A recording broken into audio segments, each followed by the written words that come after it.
عمرك سألت نفسك قبل كده ليه في صور بتعدي قدام عينك بدون ما تاخد بالك منها، وصور تانية تقف عندها ثواني وتفضل محفورة في الذاكرة؟ السر مش في نوع الكاميرا ولا في سعر العدسة. وفي الفيديو ده هنتكلم عن أحد أهم أساسيات التصوير والمونتاج، وهو تكوين الصور أو الفوتو كومبوزيشن وترتيب العناصر داخل الكادر. هنفهم يعني إيه تكوين، وهنتعرف على أهم القواعد اللي بتخلي صورتك أو المشهد بتاعك شكله سينمائي. قبل ما نتكلم عن القواعد لازم نفهم يعني ايه تكوين. التكوين ببساطة هو الطريقة اللي بترتب بيها كل عنصر داخل الكادر، مكان الشخص، مكان الخلفية، مكان الخطوط، أماكن النور والظلال، والمساحات الفاضية في الخلفية. كل عنصر من دول له وزن بصري، وعين المشاهد بتتحرك بين العناصر دي في مسار معين، وانت كمصور أو فيلم ميكر تقدر تتحكم في المسار ده وتقرر عين المشاهد هتبص على ايه أول حاجة. نفس الفكرة دي موجودة في التصوير الفوتوغرافي وفي تصوير الفيديو وحتى كمان في المونتاج، لما بتعمل قص وإعادة تقطير للمشهد وتقرر إيه اللي هيفضل موجود جوه الكادر وإيه اللي هنستغنى عنه. الفوكس بوينت أو العنصر الأساسي في الكادر. أول سؤال لازم تسأله لنفسك قبل ما تمسك الكاميرا: إيه هو العنصر الأساسي في الكادر بتاعي؟ هل هو شخص، منتج، مصدر ضوء، ولا حتى ظل على حيطة؟ الفوكس بوينت أو العنصر الأساسي هو أكتر عنصر لازم عين المشاهد تروح عليه أول ما يشوف الكادر بتاعي، وممكن تعمل ده بأكتر من طريقة. عزل الباك جراوند، انك تزود حدة العنصر وتخلي الخلفية منغمشة او فيها بلور، وبنعمل ده عن طريق اننا نزود فتحة العدسة، نخليها مثلا 1.4 او 1.8، وهنا الخلفية بتبقى منغمشة وفيها بلور، والتركيز كله بيبقى على الشخص او العنصر اللي بنصوره.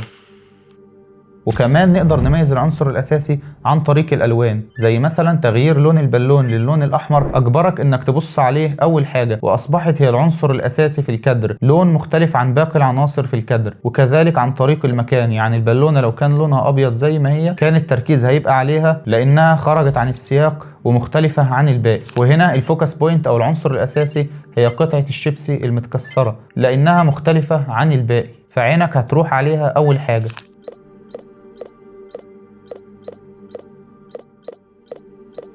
وهنا التكوين بيخدم ان الفوكس بوينت او العنصر الاساسي هو اهم حاجة في الصورة والباقي مجرد سياق.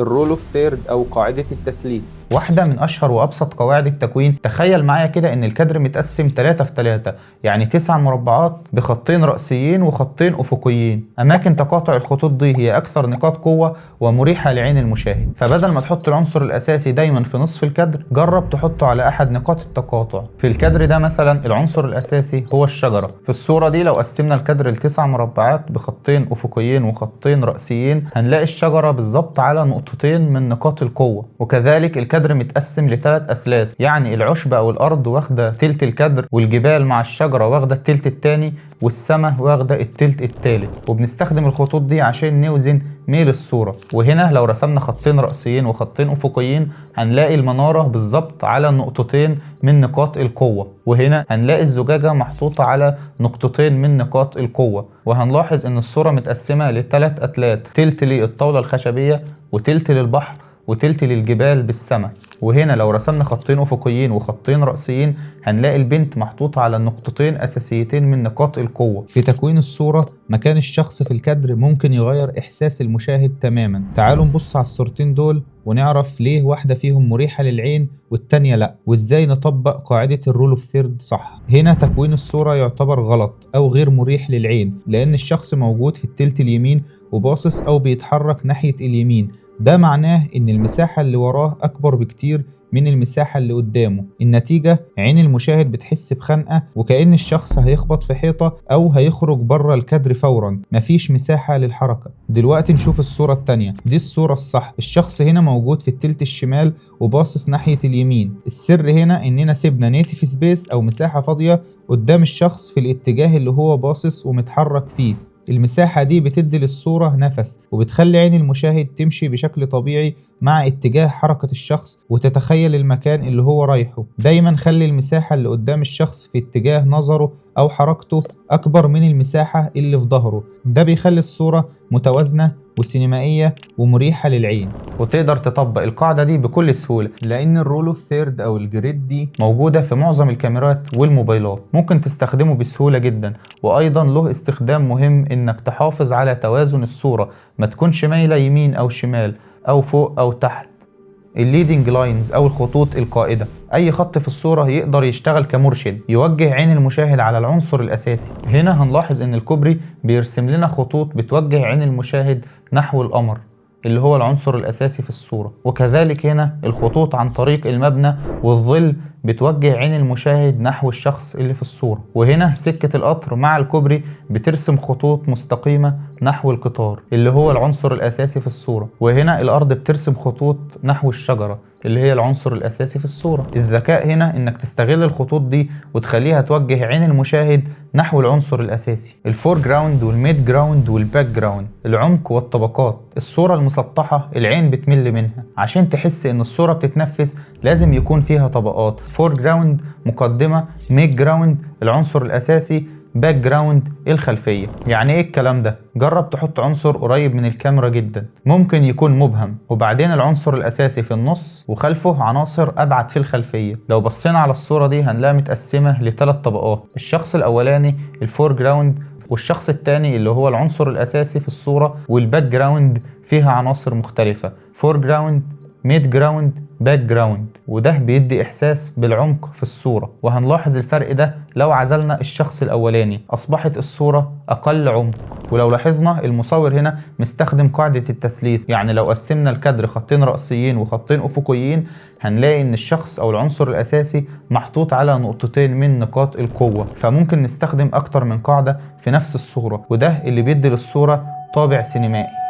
وهنا قطعتين الشطرنج مش عنصر أساسي في الصورة، لكنهم موجودين كفول جراوند ومقسمين الصورة لطبقات ومدين إحساس بالعمق في الصورة. وهنا العشب والصخور موجودين كفول جراوند ومدين إحساس بالعمق في الصورة. لو مش موجودين هنلاقي إن الصورة أصبحت مسطحة. وهنا استخدمنا أوراق الشجر كفول جراوند قريبة جدا من الكاميرا، فبتدي إحساس بالعمق في الصورة. وهنا العنصر الأساسي هو الشخص اللي واقف بعيد، لكن الشخصين الموجودين في الأول موجودين كفول جراوند مخلين الصورة بطابع سينمائي. لو شلناهم هنحس إن الصورة أصبحت مسطحة وأقل سينمائية. هنا التكوين خلق عمق وصور مشهد بدل ما يصوره كصورة بطاقة شخصية مسطحة. النيتيف سبيس أو المساحة السالبة، مش كل الكادر لازم يبقى مليان عناصر. الفراغ احيانا صوته اعلى من الكلام. لما تسيب مساحة فاضية كبيرة حوالين البطل انت بتوصل رسالة فورية. احيانا المساحة الفاضية هي اللي بتدي قوة للعنصر الصغير في المخ، وحدة، عظمة، صمت او حرية. التكوين القوي غالبا فيه نوع من التوازن. التوازن مش معناه تماثل حرفي، لكن معناه ان وزن الصورة يمين وشمال، فوق وتحت يكون محسوب. ممكن توازن عنصر كبير قريب بعنصر صغير بعيد، او توازن لون قوي في حتة بلون اهدى في حتة تانية، او توازن بشكل تقيل مع مساحة سالبة مريحة. فهنا الشخص موجود على يمين الكادر وعلى الشمال مصدر إضاءة قوي، فالعين بتتنقل بين الاتنين من غير ما تحس ان الكادر مايل بصريا. وفي المقابل المخرج احيانا بيتعمد يكسر التوازن عشان يخلق توتر او فوضى، بيحط بطل الكادر في حتة مزعجة ويخلي باقي الكادر فاضي او مزدحم بشكل خانق. فريم وذن فريم او الاطار داخل اطار. واحدة من الحيل القوية في التكوين انك تصور العنصر بتاعك داخل حاجة في البيئة بتاعته كأنها اطار داخل اطار. لما تحط العنصر بتاعك داخل الاطار انت كده بتحصره بصريا وبتجبر عين المشاهد تركز عليه، وبتضيف عمق وشكل جذاب للصورة. فهنا هنلاحظ ان الكوبري وانعكاسه في المية عمل اطار دائري وخلى عينك تركز على البطة الموجودة في المية. وهنا الشجر عمل كاطار يوجه عين المشاهد نحو الصخرة. وهنا القبة اللي في المبنى عملت كاطار يوجه عين المشاهد نحو البنت والبحر والمدينة. اللقطة تلقائيا بتبقى اغنى واقوى من انك تصور في فراغ عشوائي.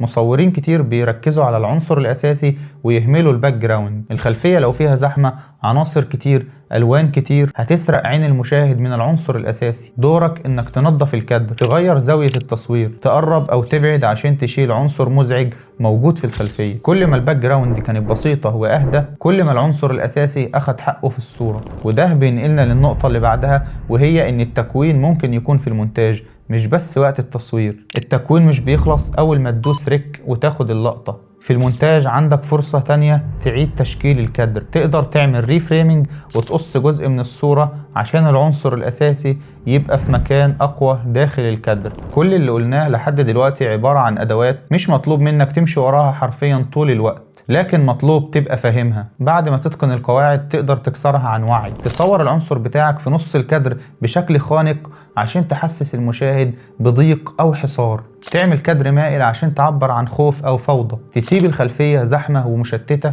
عشان تعبر عن توتر وضغط. الفكرة هنا إنك ما تكسرش القاعدة عشان مش عارفها، لكن تكسرها لأن عندك هدف معين أو فكرة وإحساس حابب توصلهم. التصوير وصناعة الفيديو علم وفن في نفس الوقت، مفيش صح مطلق وخطأ مطلق، في وعي وقرار وتجربة. والأكيد إن إحنا مغطيناش كل قواعد التكوين في الفيديو ده، لكن اتكلمنا عن أشهر وأهم القواعد. تقدر تبحث بنفسك وتستكشف عن قواعد تانية وأفكار تانية، وده اللي هيخلي منك مصور ناجح وفنان. وقبل ما تقفل الفيديو اعمل مع نفسك تجربة بسيطة، خد الكاميرا أو الموبايل وجرب النهاردة، وطبق كل قاعدة من اللي اتكلمنا عليها على الأقل في صورة. وبعد ما تخلص افتح الصور القديمة الموجودة على موبايلك وحاول تحللها بنفس العيون الجديدة دي. تجربة تانية، حاول لما تشوف أي صورة أو فيديو حاول تقف ثواني وتحلل الكادر، شوف ايه النقاط الأساسية، ليه المخرج حط البطل في المكان ده، ليه اختار الألوان دي، ايه هي نقاط القوة وايه نقاط الضعف، هل الباك جراوند دي مناسبة.